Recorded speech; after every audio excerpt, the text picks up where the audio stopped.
Good afternoon, Mamayares. I am Carlos Miguel M. Robles. Today I will discuss about the setting goals for success. Goal is What is goal? A goal is a desired result that a person plans and commits to achieve.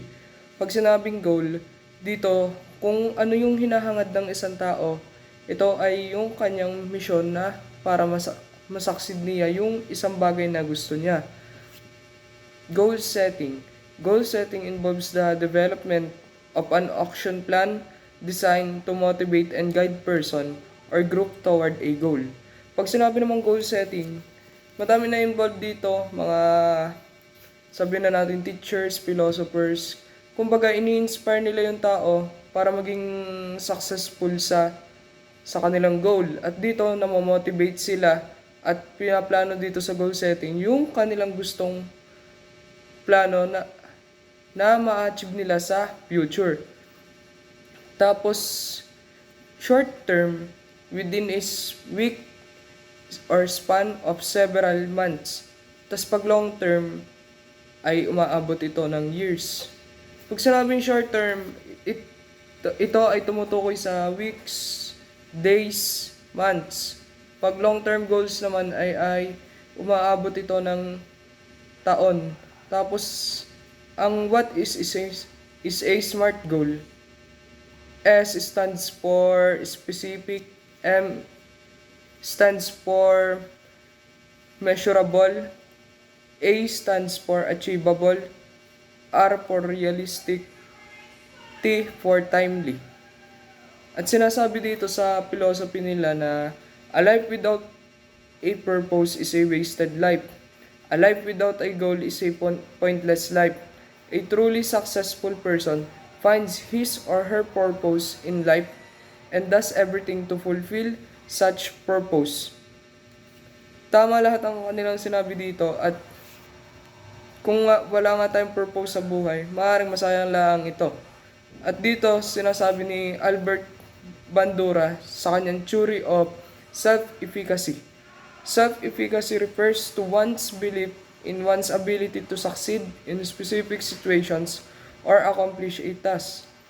More than not, one's sense of self-efficacy can play a major role in how one approaches goals, tasks, and challenges. The operative word in the concept of self-efficacy is belief. From the word itself, self-efficacy, kumbaga, may paniniwala yung isang tao na makukuha niya yung kanyang specific na goal or kung ano yung gusto niyang magawa sa kanyang mga goals. At dito, laging pumapasok ang paniniwala sa self-efficacy. At in-enumerate ni Bandura yung ways para ma-strengthen yung kanilang self-efficacy. At ang una ay ang mastery experiences. To first-hand or direct experience that a person acquires. When the frequency of success is high, there is a greater belief in one's personal efficacy. Likewise, failures discourage one's belief in accomplishing a task. Pag mastery experiences, kumbaga parang inaano niya, parang bumabase ba siya sa ibang tao kung halimbawa kung paano na ng tao yung paano niya na-achieve ng isang tao. Kumbaga, gagayanin niya yung isang tao na may experience na sa pag-achieve ng goal para makuha niya yung kanyang gusto sa mga kanyang plano. Tapos ang vicarious experiences naman emanate from observing people, especially those that one regards as his or her role models. Pag vicarious experiences naman, galing sa mata niya, nag-o-observe siya. At kung nire-regards niya kung ano ba yung kanyang role sa buhay, kung ano yung mga umiikot dito sa mundo, kung paano niya masusolusyonan yung isang goal or kung paano niya ma-achieve. Verbal persuasion refers to motivation coming from influential people such as parents, teachers, friends, coaches, and superiors. Statements like, kayang-kaya mo yan, ikaw pa. Maning-mani lang yan sa'yo. Provide very significant motivation in such a way that one exerts extra effort so as not to disappoint these people. Pagdating naman sa verbal persuasion, dito pumapasok yung mga yung lahat ng mga tao na nasa paligid mo. Sila yung nagmo-motivate para ma-encourage na makuha natin yung isang goal. Kumbaga lahat sila may paniniwala sa atin at minomotivate nila tayo upang maging successful tayo sa ating goal. Emotional and psychological states. States refers to the emotional and physiological conditions that the person is in.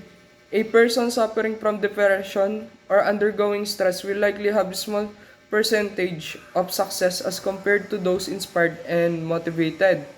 Pagdating naman dito sa emotional and physiological states, maaari daw na maliit ang tsansa na maabot ng isang tao yung kanyang goal kung siya ay merong depression at meron siyang stress. At nakukumpara ang mga ito sa inspired at motivated. Malaki ang kanilang pinagkaiba.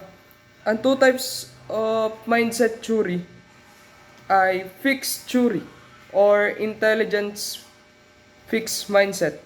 People believe that the basic qualities such as intelligence and talents and fixed traits. Kumbaga sa paniniwala ng fixed theory na ito, kung ano yung kakayahan at talento ng isang tao ay mananatili sa kanya at hindi ito mawawala dahil nga kasi nga fixed. Growth theory of intelligence or the growth mindset. People believe that talent and intelligence develop through learning, effort, training, and practice. Sa growth theory of intelligence naman, dito pumapasok yung pagmamature ng isang tao kung paano siya makakapag-develop, kung paano niya masasanay yung kanyang sarili, paano siya matututo. At dito ay nade-develop din yung kanyang intelligence, yung kumbagi parang tumutulong ito sa kanyang physical, emotion, sa kanyang katawan. Tapos ang 5 principles of goal setting according to Edwin Locke at Sigari Latam. Clarity. Simply means being clear and not vague. A goal must be specific and the person must set a period its attainment of competition. Pag clarity naman, kailangan niyang maging simple siya at maging clear, hindi siya vague. At ang may isa siyang goal na kailangan niyang iset. Halimbawa, tatakbo siya sa complex, may running competition. Dapat 1 week before, may nakaset na siyang goal na kailangan niya ng manalo para makomplete niya yung kanyang goal. Ang sunod naman ay ang challenge. Means that a goal must trigger the knowledge, skills, and abilities of a person. A goal should require extra effort for its attainment. Kumbaga dito, sinasabi sa challenge, dito papasok, from the word itself challenge, dito papasok yung sinasabi niyang, at magti-trigger dito yung pinaka-isipan niya, yung kanyang abilidad, at yung skills niya. At kailangan dito ay may extra effort siya para makuha niya yung kanyang goal na gusto. Tapos ang sunod naman ay ang commitment. Reflects a person's dictation towards the attainment of the set goals. Attaining a goal requires sincerity and focus. Pag sa commitment naman, dito sinasabi na kung ano yung goal mo, yun at yun pa rin dapat ang iyong tatahakin. Hindi ka maaaring magbago ng iyong goal kasi nakakommit ka na sa isang goal na yon. Tapos ang feedback naman ay serves as a mechanism to ensure that everyone sharing the same goal is on the right track and all are the same direction. Everyone's action should be aligned with the set goals. Pag feedback naman, kumbagay parang tinitingnan niya ang kanyang sarili kung paano, kung anong kinalabasan, kung anong mga kailangan niyang gawin kung sakaling may mga mali siya. At dito pumapasok na kailangan niya maging sincere siya at maging focus. Tas ang task complexity pushes people to take extra mile and work hard. The more complicated the goal or task, the higher the motivation will be. Pag task complexity naman, dito sinasabi na kailangan mag-effort ng tao na para makuha niya yung pinaka-goal niya sa yung goal na pinakamataas. At dahil nga mataas ang kanyang motivation, kailangan hindi, sa paglaki ng kanyang task, sa paglaki ng kanyang motivation para makuha niya yung goal niya. Tapos ang Rotter's classification of locus control under expectancy theory. Internal locus of control. If a person has an internal locus of control, he or she believes that the events are controlled by his or own efforts.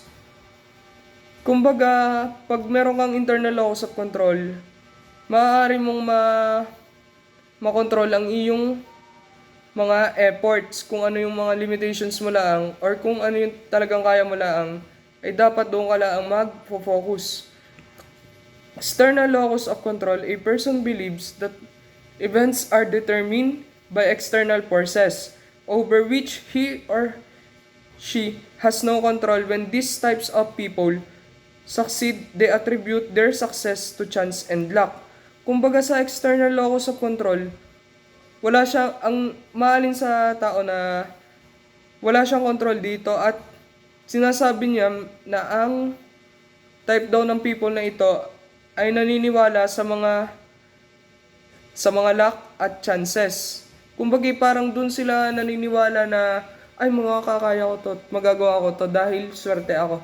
Ganun ang paniniwala ng sa external locus of control. Yun lang po, maraming salamat po.